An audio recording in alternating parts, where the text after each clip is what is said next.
Brutality will never grind down the will of the free, and Ukraine will never be a victory for Russia. Never.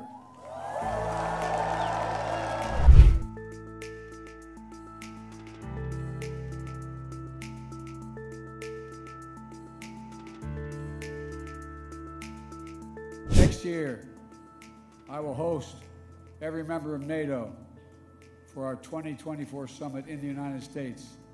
Together, we'll celebrate the 75th anniversary of the strongest defensive alliance in the history of the world, NATO.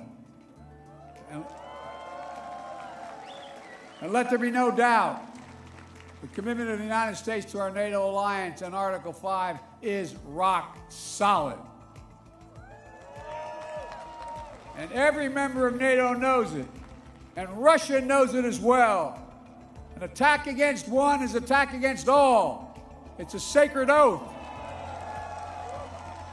Sacred oath to defend every inch of NATO territory.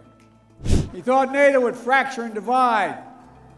Instead, NATO is more united and more unified than ever before. He thought he could weaponize energy to crack your resolve, Europe's resolve. Instead, we're working together to end Europe's dependence on Russian fossil fuels. He thought autocrats like himself were tough and leaders of democracy were soft. And then he met the iron will of America and the nations everywhere that refused to accept the world governed by fear and force. So tonight, I speak once more to the people of Russia. The United States and the nations of Europe do not seek to control or destroy Russia. The West was not plotting to attack Russia, as Putin said today.